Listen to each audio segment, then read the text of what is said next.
Now, is there any tagayyur, change, in the essence of Allah? Hasha. He says He is sacred from change. Is it possible to think, envision, imagine about Allah? Intiqal, transitions, departures, arrivals, movements, descents, ascents, and so on. Hasha. He says He is exempt from these. Now look, if we say this about a servant, would it be a deficient attribute, a praiseworthy attribute, a perfect attribute? It would not be an attribute of perfection about the servant. For example, if it is said that Cübbeli Ahmet never changes, that is, he is not subject to change, he never changes, I would consider this a deficiency for myself. Because if I don't change, it means I stay in my current condition. If I remain in my current condition, it means that I persist in my mistakes. However, for a human being to continuously improve, because I am a human being with imperfect attributes, I need to progress. I need to change in order to progress. For example, when you say that this man does not change, it means that he is not open to any kind of development, or even if he sees his mistakes, he will not change them. For example, if it is used for me to say that this man does not change, that is a deficiency for me. But when you say that there is no change in Allah, that is perfection. Because why? Because everything about Allah is perfect. So what would he learn later? Hasha. What mistake would he have? Hasha. Therefore Allah Ta'ala does not change. Why doesn't He change? Because what He was in eternity is what He will be in eternity. Since Allah is extremely perfect, there is no change in perfection. Look now, the example I just told you. We say this man is not a father, there would be incompleteness in return for infertility. If you say he is a father, it is an adjective of praise. But if you say Allah Ta'ala is a father, it is an imperfect adjective. Because he becomes in need of a wife, in need of a child. That's how these things are. Your mind cannot understand here. For example, transition. Now, if you say about a man, about a creature, he cannot move from here to there. Why not? He can't if we are talking about a creature. He doesn't move from here to there. He doesn't move. He doesn't leave his house. He can't get up from his seat. Now, is this a good attribute? It cannot move from one place to another about a servant. What is the Turkish equivalent of immobile? Paralyzed, crippled, this and that. But Allah moves in it, hasha. He goes up and down, hasha. He moves from one place to another, hasha. Now in the hadith, in many authentic hadiths, there is the expression that He descends to the first layer of heaven. For example, Imam Al-Ghazali says that it is not permissible to translate nuzul. In other words, the literal meaning of the word nuzul is translated as descending. But it is not permissible to give a Turkish translation of nuzul after Allah says that He descends to the first floor heaven. Why is it not permissible? There is a mutashabih attribute there. His manifestation, His mercy, His blessings, His phase is the nuzul, descent. It does not nazil with His zat, nor is there a istiva on the throne with His zat. Therefore, we need to understand this well. The adjectives descends, ascends, moves on about us mean moving, alive, qualified. The opposite would be deficiency. But it would be a deficiency to say that Allah also moves from one place to another. That is why He says it is exempt from transition. Now we will understand these things correctly. Allah is above the throne. Okay, but He is above the throne.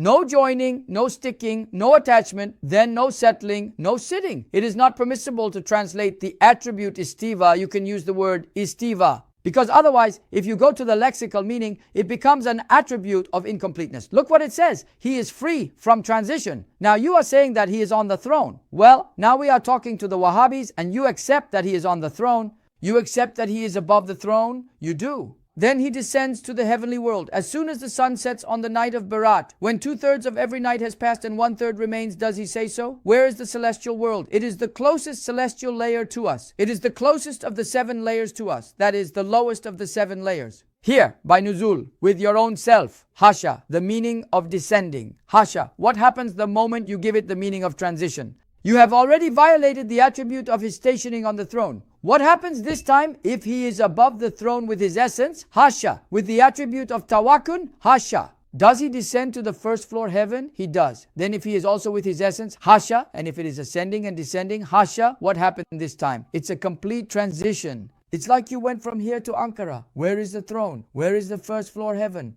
What does a Salafi Wahhabi mindset say when it says that Allah is there and He is here? Allah ascends and descends, ascends and descends. Well then, the sun set at 6:41 and from there the night calculation started. We will get 2/3 of the night. We will divide it into thirds until iftar. After 2/3 Allah is getting up from the throne. Hasha wa kala. He descends to the heavenly world, to the first floor heaven with His essence. So He descends according to their meaning. Ibn Taymiyyah head. Now what happened to this? 6:42, then subtract 2 out of 3, then subtract 2 out of 3, then from the current time, 2 hours before imsak, 2.5 hours before imsak, He will rise from the throne, hasha. He will descend to the first floor, Hasha. There is no calculation according to kilometers anymore, so it is not possible for us. You can't go to the throne until the day of judgment. I mean, the current missiles and flight capabilities, I'm talking about kilometer calculations, Hasha. So none of that applies to Mawla. Time does not pass for him. He has no concept of space. Now, is this kind of faith possible? Amen to billah, I believe in Allah. How did you believe? How did I believe?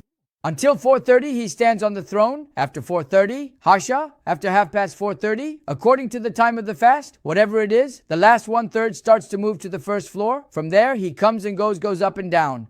La havle wa la quwwata illa billah is their faith. How did amen to billahi happen now? Right now, these Salafis have established 2,000 or 3,000 associations. And through all the internet, they are spreading the idea that Allah is in the sky, and they are completely establishing the idea that Allah is in the sky. In the past, there was no need to talk about these issues. Allah, Hasha, He has a place. He is in the sky. Anyway, there is a big contradiction there. If He is in the sky, He cannot be above the arch, because the sky is far below the throne. If the dais covers the heavens and the dais is as small as a marble in the field compared to the throne, if the throne encompasses all of creation, the sky is the ring of the ring within it. It is as insignificant as a marble in the Sinai desert. How can Allah be in the sky? Hasha. Now, those who nullify their own words, who give the meaning of every verse and hadith they see according to its literal meaning and fall into misguidance, the one who does not look at the hadiths, the verse, Allah has no equal, who does not look at other hadiths and gives them meaning without looking at them, what the ulama of the Ahl al-Sunnah, our mujtahids, have deduced from the verses and hadiths, istilat, istimbat, without looking at matters of faith, matters of belief, this verse says this verse says this. So, but now, since these verses do not contradict, it means that your mind is contradicting. Then what do you have to do? You have to tawfiq them. What does tawfiq mean? To unify. The scholars of the Ahl al-Sunnah have unified this. Does he nuzul to the first layer of heaven? Yes, the hadith is authentic. But his manifestation, his mercy, his blessing, his grace to nuzul. Does he ascend to the throne? He did, not with his essence. Allah has established dominion over the throne. He has manifested on the throne. Since the greatest manifestation is on the throne, He has ascended on the throne. Otherwise, Allah also manifested on the mountain. In the verse, He said to Moses, look, He said, at the mountain. He also manifested on the mountain. But now He has manifested on the mountain. With a manifestation as small as a speck of a speck, the mountains have melted away. But the throne was able to withstand His ascension to the throne. If the throne can withstand it, Allah has given it that strength. The throne was able to endure that manifestation because Allah gave it that strength. Otherwise, to the essence of Allah, where should there be a place? Who should be a place? Was there a place when there was Allah's essence? Then even this is enough for us to recognize Allah. It gives us faith. It is sacred from change and transition. Now take this word, skip it. If we have to explain it, we will explain it. Otherwise, there are many of our Hoja master brothers who give it a literal meaning. They read this phrase and pass by. It is sacred from change, sacred from transition. Look, this didn't take a quarter of a minute. It is spoken in a few seconds, but it is not subject to change, because change, anything that is subject to change, is incomplete.